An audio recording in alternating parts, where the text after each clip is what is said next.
Bismillahirrahmanirrahim. Assalamualaikum warahmatullahi wabarakatuh. Waalaikumsalam warahmatullahi wabarakatuh. Bismillahirrahmanirrahim. Rabbi sholli sodri wa yassiri amri wahlul 'uqdatam min lisani yafqahu qawli, amma ba'du. Pertama-tama marilah kita panjatkan puja serta puji syukur kehadirat Allah Subhanahu wa taala, yang mana berkat rahmatnya kita masih diberikan kesehatan, kita masih diberikan kekuatan untuk bisa melaksanakan PJJ pada hari Kamis siang ini. Kemudian salawat dan salam marilah senantiasa kita curahkan kepada Nabi besar Muhammad Shallallahu Alaihi Wasallam. Baik anak-anakku semuanya, kelas 10 IPA 1, mari kita mulai PJJ kita di siang hari ini dengan sama-sama membaca basmalah. Bismillahirrahmanirrahim. Bismillahirrahmanirrahim. Oke, sebelumnya mari kita berdoa terlebih dahulu agar pertama kita diberikan kesehatan oleh Allah Subhanahu wa taala. Yang kedua, kita juga memohon kepada Allah agar diberikan ilmu yang banyak dan bermanfaat. Kemudian yang ketiga, mari kita doakan teman-teman kita apabila ada yang sedang sakit atau sedang ada masalah, kita doakan agar cepat sembuh dan bisa beraktivitas seperti sedia. Kita baca surat Al-Fatihah. Ila hadiniyah walikulin yatin sholihah. Al-Fatihah. Auzubillahi minasyaitonirrajim. Bismillahirrahmanirrahim. Alhamdulillahirabbil alamin. Ar-Rahmanir-Rahim. Maliki yaumiddin. Iyyaka na'budu wa iyyaka nasta'in. Ihdinas siratal mustaqim. Siratal ladzina an'amta 'alaihim ghairil maghdubi 'alaihim waladdallin. Amin. Oke, yang berikutnya Gifati, suara saya kedengeran nggak? Terdengar. Kedengeran ya. Kemudian Atar, wajah saya kasih kelihatan nggak? Kelihatan, Pak. Ya, oke. Yang berikutnya Naufal Hanif, kameranya dinyalakan. Talita, kameranya dinyalakan. Saya udah kasih itunya di chat, Pak. Kamu kenapa memangnya wifi-nya? Dari kemarin, Pak. Belum bermasalah. Ya, ya. Sekarang tanggal 21. Saya absen dulu. Abu Rizal Bakri. Abu Rizal. Hadir, Pak. Abu Rizal Bakri. Panggilannya Rizal apa? Ical, Pak. Ical. Iya, Pak. Oke, Ical Abu Rizal. Ahmad Zaki. Iya, Pak. Ahmad Zaki ada. Alif Adisha. Hadir, Pak. Ada. Talita Fawaz. Hadir. Talita ada. Yasmin Mahira. Hadir. Yasmin ada. Zaki Wirasatya. Zaki sakit perut, Pak.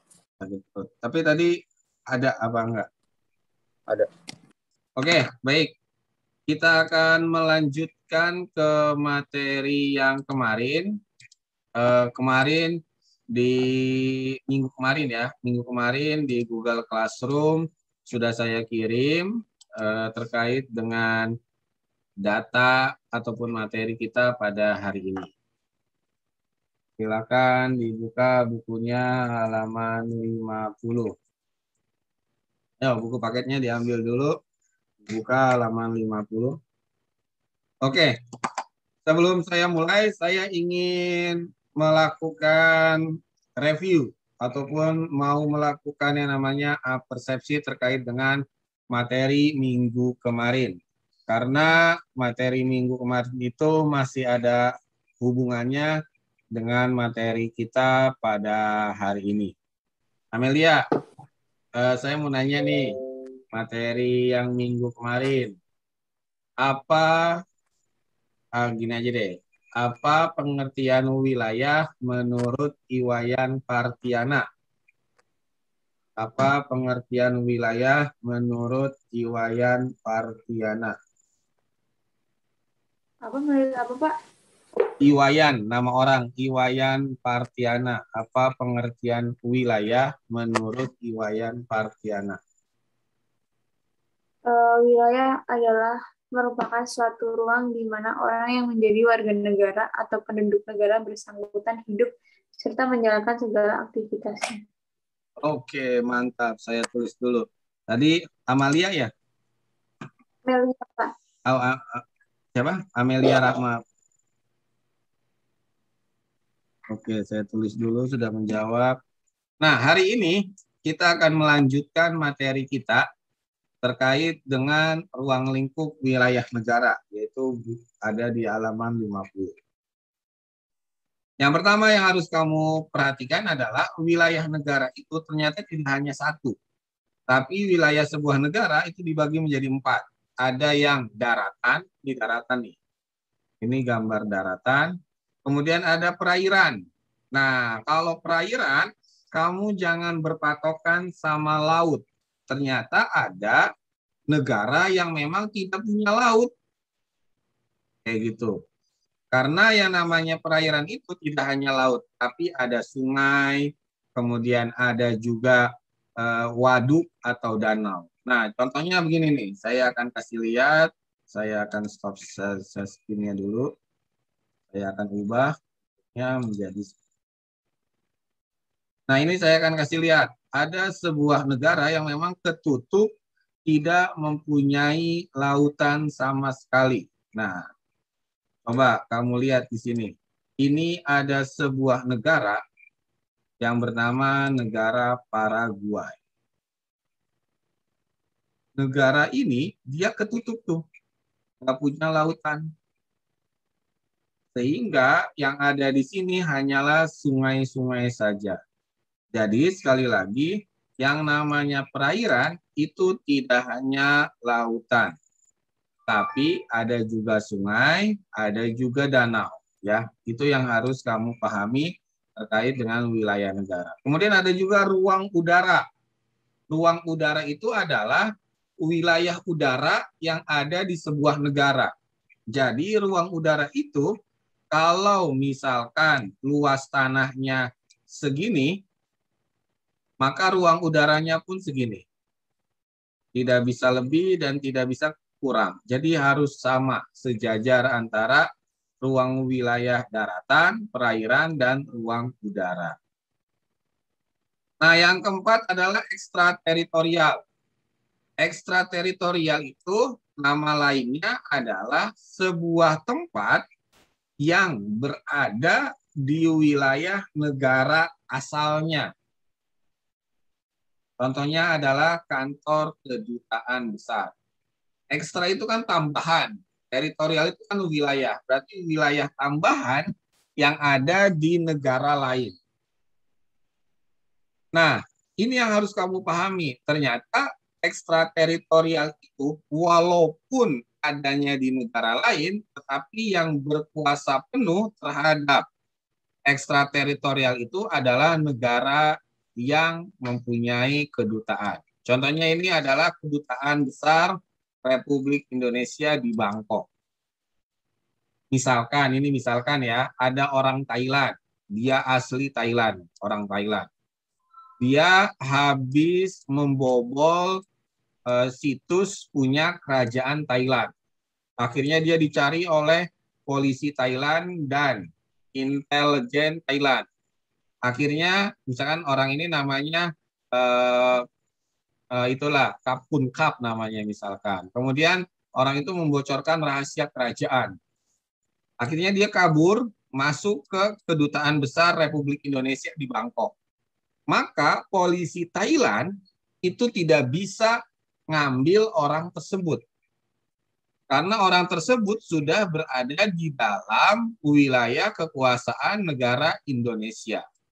Walaupun, sekali lagi nih, walaupun wilayah kedutaan besar Indonesia di Bangkok itu adanya di daerah milik kekuasaan. Emang ada yang kayak gitu? Ada. Contohnya Edward Snowden. Snowden itu orang yang paling dicari oleh Amerika Serikat. Karena dia yang membocorkan, dia yang memberitahukan informasi terkait data intelijen punya Amerika Serikat.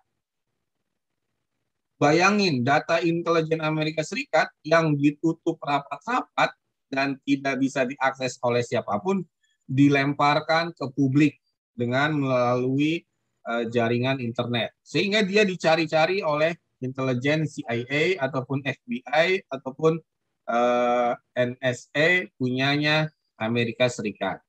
Akhirnya dia ngumpet di kedutaan besar. Kalau nggak salah awalnya dia ngumpetnya di kedutaan besar Rusia, kemudian sekarang di dalam perlindungan negara Rusia. Nah, itulah yang disebut dengan ekstrateritorial. Makanya kelas ini, coba saya mau nanya, ada yang ingin cita-citanya jadi diplomat nggak? Jadi diplomat itu enak loh. Kamu kalau pernah ngelihat mobil di Jalan Sudirman atau Tamrin yang plat mobilnya ada tulisannya C sama D. CD misalkan 888 misalkan. Nah, mobil yang depannya ada CD ini adalah kepanjangan dari Korps Diplomatik. Jadi mobil tersebut tidak bisa dirazia ataupun kena ganjil genap ataupun digeledah dalam mobilnya. Karena itu merupakan wilayah ekstrateritorial sebuah negara. Sehingga nanti kamu kalau menjadi seorang diplomat atau konsulat jenderal, maka kamu akan bisa menikmati fasilitas tersebut. Ya, jadi itu wilayah negara terbagi menjadi 4, ada daratan, ada perairan, ada ruang udara, dan ekstrateritorial. Nah, kita akan membahas tentang daratan. Ternyata sebuah negara, batas daratannya itu ternyata ada batasan-batasannya. Nah, batas wilayah daratan itu terbagi menjadi 3. Ada batas alam. Batas alam itu maksudnya sudah ada di alam, bukan yang dibuat oleh Indonesia. Bukan yang dibuat oleh manusia. Nah, berbeda dengan batas buatan. Kalau batas buatan itu adalah batas yang dibuat oleh manusia. Yang terakhir adalah batas menurut perhitungan. Nah, kalau menurut perhitungan berarti terkait dengan garis lintang dan garis bujur. Ini garis bujur nih. Kalau dari atas ke bawah itu namanya garis bujur. Kalau garis lintang seperti ini. Oke. Contohnya lagi nih, saya akan beritahukan, ini petanya nggak ada gambar. Sudah, saya akan lanjutkan lagi karena petanya ini tidak ada garis lintang dan garis bujur. Jadi intinya kan nanti kamu kalau ngelihat di peta, ada garis melintang dari kiri ke kanan, seperti ini nih, kayak garis khatulistiwa, berarti itu namanya garis lintang. Kalau garis bujur itu yang dari atas ke bawah. Ini namanya garis bujur, ya. Nah, jadi itu adalah batas wilayah sebuah negara menurut perhitungan. Sekali lagi, batas wilayah sebuah negara, daratannya itu ada 3. Ada batas alam, ada batas buatan, dan ada batas menurut perhitungan. Nah, ini batas alam nih. Ini adalah batas alam. Batas alamnya apa? Batas alamnya adalah sebuah sungai. Ini adalah sungai yang membagi menjadi 3. Ini punya Brazil. Ini. Nah, ini contohnya nih. Kalau kamu ingin lihat aslinya itu ada di sini. Batas wilayah itu adanya di sini. Yang tadi kamu lihat itu batasnya adanya di sini.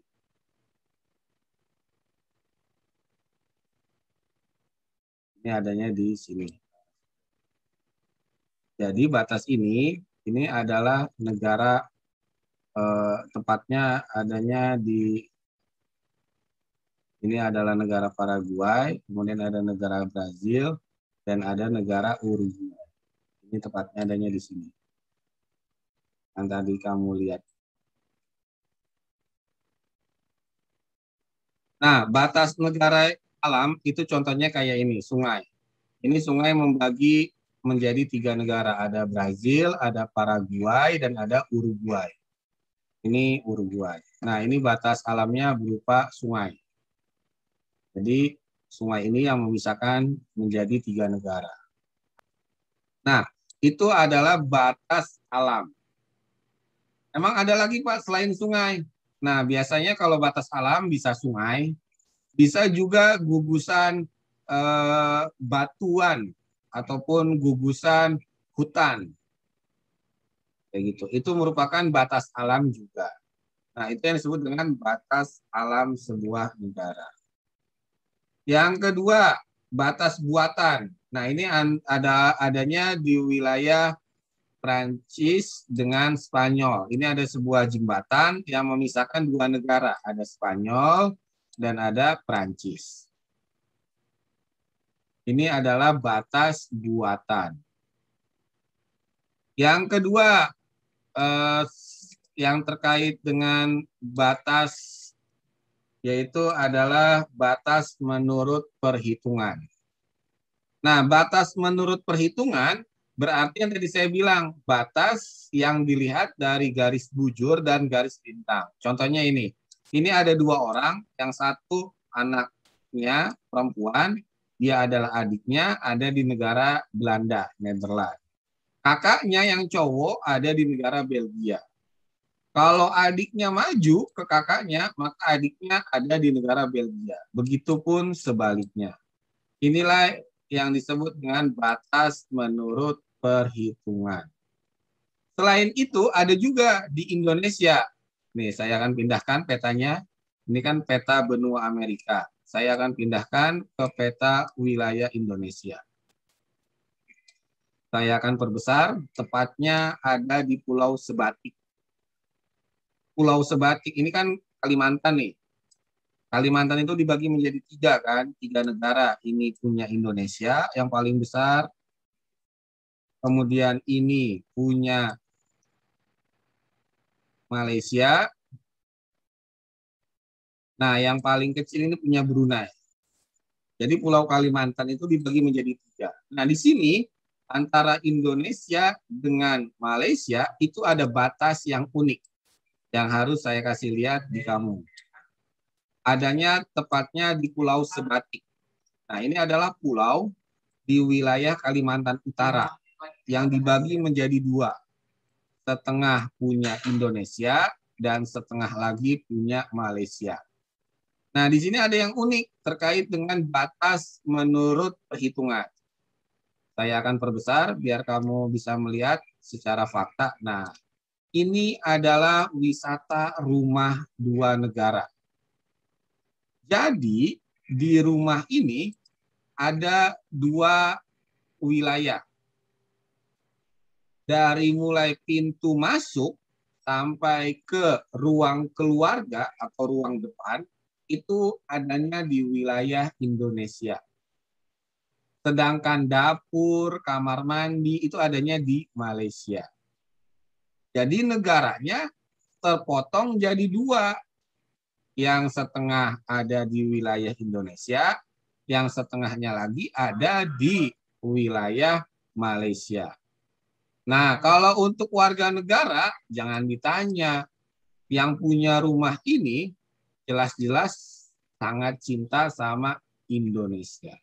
Jadi walaupun rumahnya, dapur rumahnya, kamar mandi rumahnya ada di Malaysia, tapi dia masih tetap cinta sama negara Indonesia.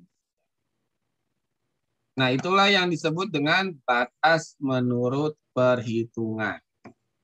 Sampai sini ada yang mau ditanyakan? Ayo, siapa yang mau nanya akan dapat nilai. Ada yang mau nanya? Sampai sini paham nggak? Paham. Halo? Paham, Pak. Paham ya? Oke, jadi batas sebuah negara itu ada 3. Batas alam, batas buatan manusia, dan ada batas menurut perhitungan. Nah, yang kedua, wilayah perairan negara itu dibagi menjadi 2. ada yang namanya res nullius, artinya laut itu dapat dimiliki oleh sebuah negara. Kemudian ada juga yang namanya res communis, laut milik bersama. Bedanya apa, Kak? Bedanya begini, kalau res nullius ini identik dengan laut. Karena laut itu pasti ada yang punya. Berbeda dengan res komunis. Kalau res komunis ini disebut juga dengan samudra. Samudra. Misalnya ini Kak, samudra. Coba saya mau nanya ke siapa nih? Saya mau nanya ke yang gelap atau nggak ada orangnya. Danis. Ya, Pak. Apa bedanya laut sama samudra, Danis? Apa bedanya laut sama samudra? Saya perbesar.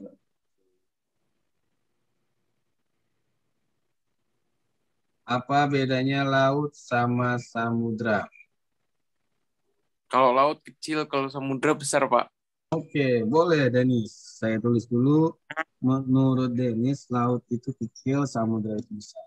Nah, itu bisa juga yang disebut oleh Denis. Jadi laut itu kecil, samudra itu luas. Nah, kamu bisa lihat kan, ini adalah gambar peta saya ambil dari Google Map. Di Google Map ini ada ada laut yang namanya Laut Filipina, kemudian Laut Cina Selatan. Nah, rata-rata laut itu tidaklah luas. Berbeda dengan samudra. Nah, kalau samudra ini sangat luas. Ini ada samudra Hindia, di sini ada samudra Pasifik. Kayak gitu. Nah, ini adalah samudra dengan laut. Nah, kalau laut rata-rata menggunakan res nullius, yaitu laut itu ada yang punya. Berbeda dengan samudra. Kalau samudra itu res communis. Res komunis itu setiap orang, setiap negara boleh melakukan apapun di samudra. Makanya samudra ini, kayak samudra Hindia, samudra Pasifik, itu semua orang boleh melakukan apa saja. Kamu kalau ngetik YouTube, itu yang namanya para pelaut yang ngambil kepiting Pasifik, itu kan kepitingnya gede-gede tuh. Kenapa dia bebas mengambil? Karena itu adanya di samudra. Nah, itulah yang disebut dengan res nullius dan res communis. Nah, tetapi kamu juga harus tahu tuh, ternyata laut yang diklaim oleh sebuah negara kadang-kadang juga diambil atau diperebutkan oleh negara lain.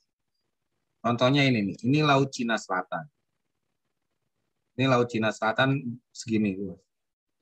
Laut Cina Selatan ini diperebutkan oleh banyak negara.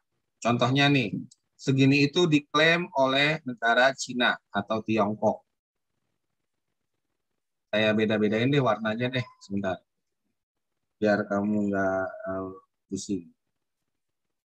Segini itu diklaim oleh negara Tiongkok. Kemudian ada juga yang diklaim oleh negara Vietnam. Ini Vietnam, segini. Kemudian ada juga yang diklaim oleh negara Filipina. Gini.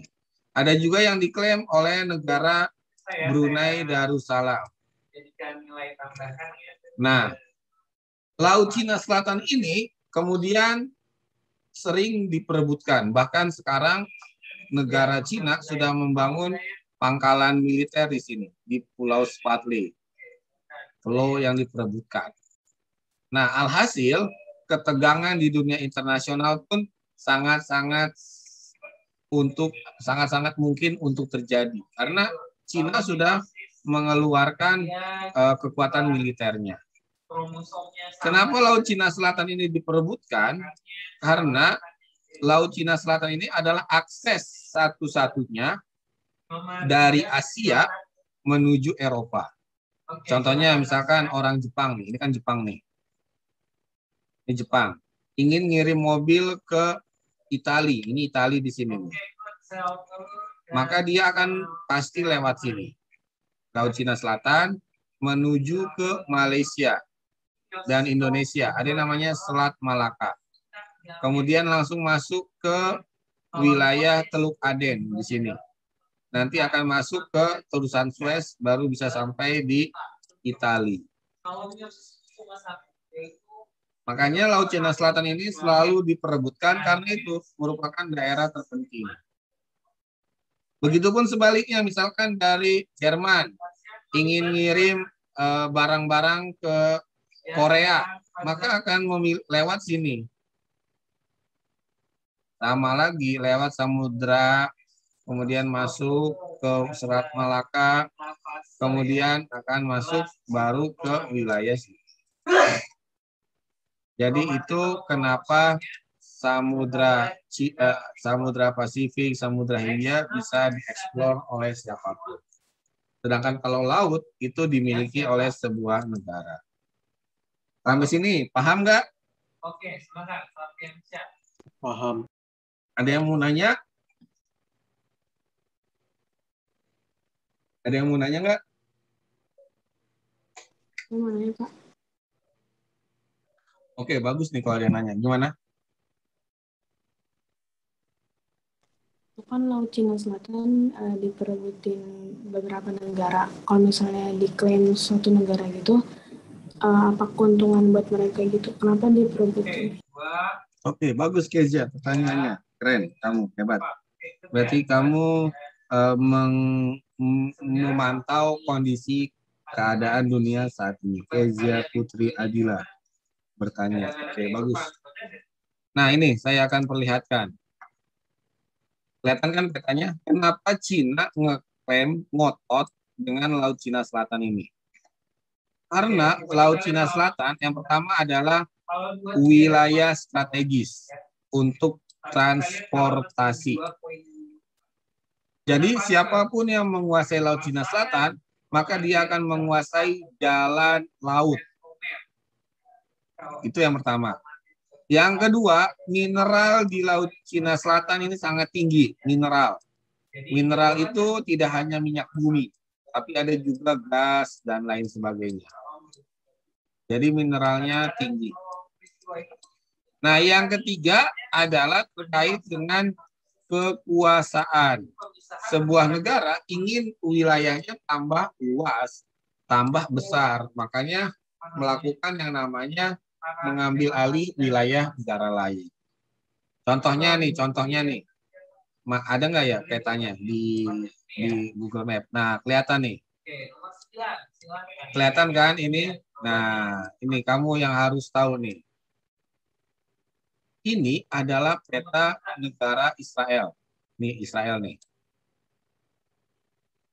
Israel segini doang, maaf. Ini adalah peta negara Israel. Padahal awalnya ini itu segini itu adalah negara Palestina awalnya.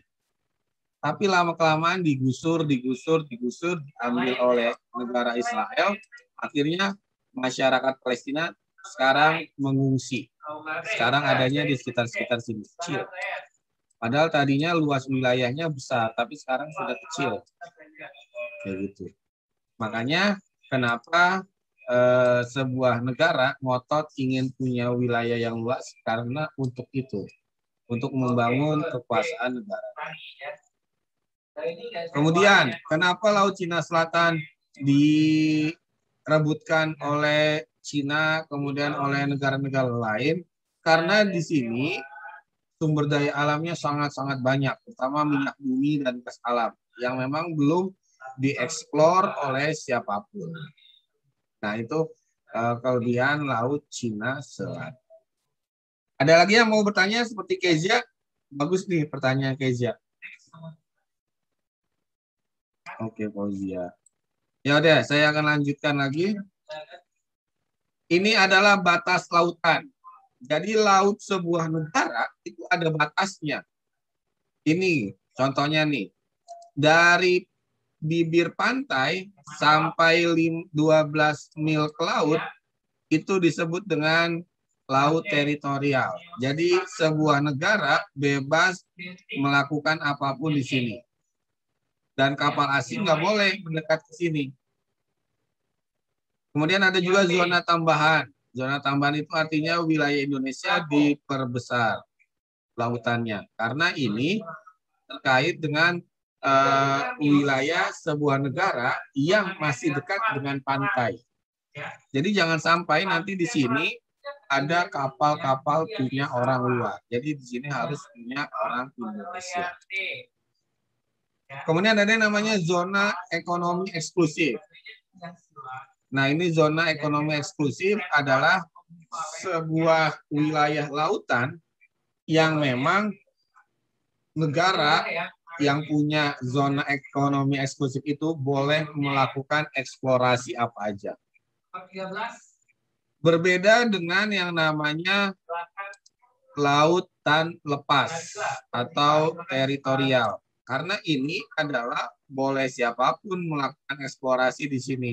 Mau negara apapun boleh melakukan apa-apa di sini. Jadi itu bedanya antara laut teritorial, zona bersebelahan, dan zona ekonomi eksklusif.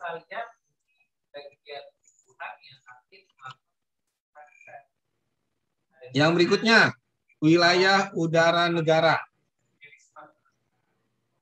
Ini adalah wilayah udara sebuah negara.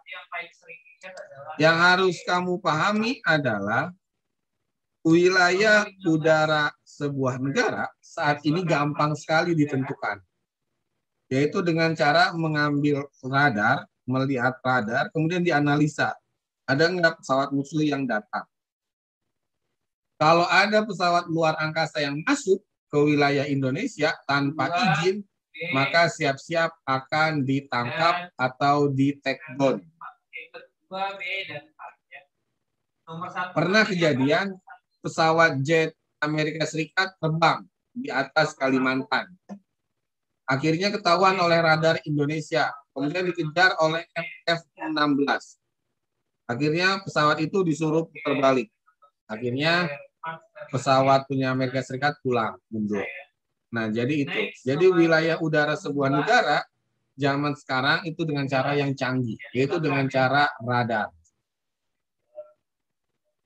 Tapi hal ini berimbas kepada keadaan di sebuah negara. Nih, saya gambarkan. Ini fakta nih.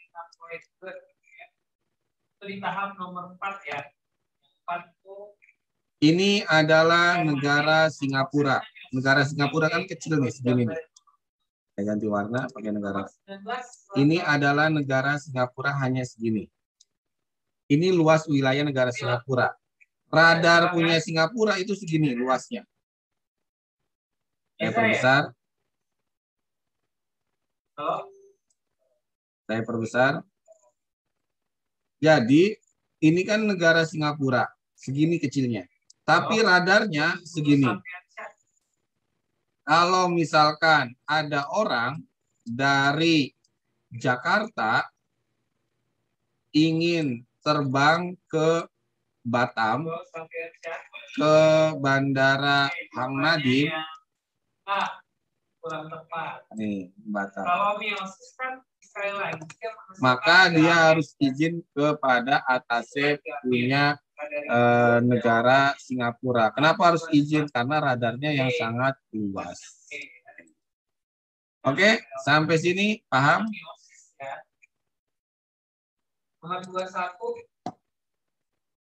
Oke, kalau gitu ada yang mau ditanyakan? Ya, silakan. Pak, saya mau tanya, Pak. Oke, saya suka nih kalau nanya. Gimana, Bu Rizal? Ical. Kalau Singapura kan tadi kayak gitu ya, Pak. Tapi Iya. kalau Indonesia itu kayak mana, Pak? Nah, ini yang ditanyakan oleh Ical bagus nih. Jadi, tadi kan saya kan ngasih tahu kan wilayah Singapura.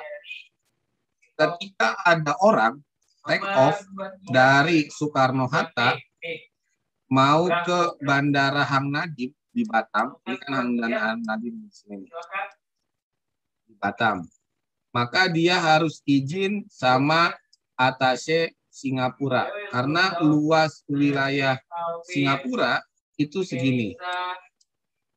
Nah, saya turunin dulu. Misalkan ini ada orang nih take off dari Jakarta, ingin ke Tanjung Pinang. Maka dia harus izin kepada atase Singapura karena luas radar Singapura sebesar ini.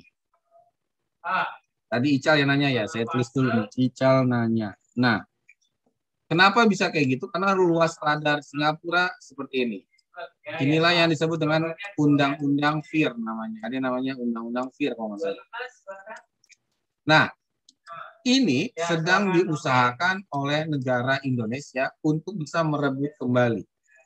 Karena jangan sampai orang mau ke Batam, Batam itu kan padahal kan punya Indonesia, tapi harus izinnya ke ATC Singapura.